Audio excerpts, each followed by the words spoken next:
আসসালামু আলাইকুম।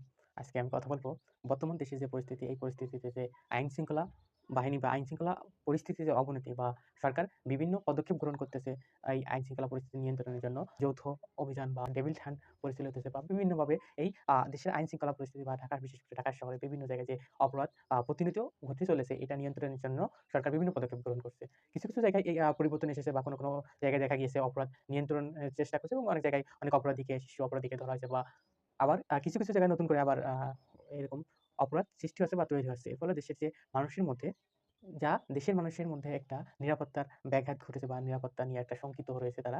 এই যে পরিস্থিতি, বর্তমান যে পরিস্থিতি, এর থেকে উত্তরণের কি উপায় আছে এই ক্ষেত্রে আ যদি বলি, বিগত সরকারের আমলে দেখা গিয়েছে যে অনেক সময় যে দেশের যদি শৃঙ্খলা পরিস্থিতি কোনো অবনতি ঘটে থাকে, সেক্ষেত্রে দেখা গিয়েছে তখনকার সরকার বিভিন্ন অপারেশন চালু করেছে। তখন এই অপারেশন চালু করতে গিয়ে অনেক জায়গায় দেখা গিয়েছে যে এক্সট্রা জুডিশিয়াল কিলিং হয়েছে। অনেক সময় এই এক্সট্রা জুডিশিয়াল কিলিং এর কথা শুনে বা যে নজির তৈরি হয়েছে, এর ফলে এই অপরাধ প্রবণতা অনেক জায়গায় কমে গেছে। আবার এক্সট্রা জুডিশিয়াল কিলিং আবার মানব অধিকার পরিপন্থী একটা কাজ বা আইন পরিপন্থী একটা কাজ। যখন কোন জায়গায় এক্সট্রা জুডিশিয়াল কিলিং হয়, সেক্ষেত্রে একটা তার মানব অধিকার লঙ্ঘিত হয়। এটা একটা বড় বিষয়। যেহেতু এই অন্তর্বর্তীকালীন সরকার এই ধরনের কোনো বা অপারেশন করেছে বা এই ধরনের এক্সট্রা জুডিশিয়াল কিলিং এর কোনো ঘটনা তারা ঘটাইতে চাচ্ছে না। এইজন্য এই যে দেশের যে পরিস্থিতি, এইভাবে নিয়ন্ত্রণ আনাও খুব একটু কঠিন হয়ে যাচ্ছে। অনেকেই ধারণা করছে যে আপনার নির্বাচিত সরকার এসে যদি দেশ পরিচালনা করে, সেক্ষেত্রে দেখা যাবে যে এই যে বর্তমান যে পরিস্থিতি, অরাজকতা বা আইনশৃঙ্খলা পরিস্থিতির যে অবনতি ঘটেছে, এই থেকে উত্তরণ করতে পারবে এবং দ্রুত একটা পরিবর্তন আসবে।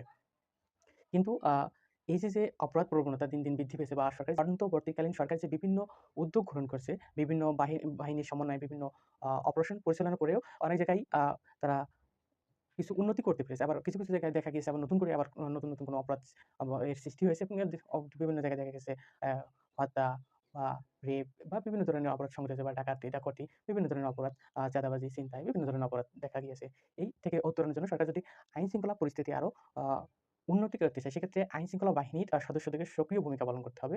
প্রত্যেক বাহিনীতে সক্রিয় ভূমিকা পালন করে মাঠে যদি প্রপার ওয়েতে কাজ করে, সেক্ষেত্রে পরিত্রাণ সম্ভব। মূলত একটা দেশে আইন-শৃঙ্খলা পরিস্থিতি নিয়ন্ত্রণের জন্য আইন-শৃঙ্খলা বাহিনী যদি সক্রিয়ভাবে প্রত্যেকটা জায়গায় যার যে জায়গায় যে দায়িত্ব আছে, ওইটা উনি যদি সক্রিয়ভাবে পালন করে, তাহলে এই যে অবনতি পরিস্থিতি, এর থেকে উত্তরণ সম্ভব এবং এর একটা পরিবর্তন আসবে। সেক্ষেত্রে আ এজন্য সরকার এই জায়গাগুলো যদি কঠোর নজরদারি রাখতে পারে, প্রত্যেকের দায়িত্ব প্রত্যেকে সক্রিয়ভাবে তাদের জায়গা থেকে নিজ জায়গা থেকে যদি এই যে তাদের দায়িত্ব পালন করে থাকে, তাহলে আশা করা যাবে এর থেকে উত্তরণ করা সম্ভব। কিছুদিন যে এই সক্রিয় ভূমিকা পালন করে আবার বাদ দিলাম, এর পরবর্তী দেখা যাবে আবার নতুন করে এই অপরাধ প্রবণতা বৃদ্ধি পেয়েছে। এইজন্য সরকার কন্টিনিউ যদি এই আইনশৃঙ্খলা বাহিনীর যে সক্রিয় ভূমিকা বা এই ভূমিকা পালন করতে পারে বা এরকম নির্দেশ প্রদান করে থাকে বা এরকম কাজ করে থাকে, সেক্ষেত্রে দেখা যাবে যে এই আ দেশের যে বর্তমান যে পরিস্থিতি, আইনশৃঙ্খলার অবনতি, এর থেকে উত্তরণ করে দেশ শান্তিপূর্ণভাবে পরিচালিত হবে।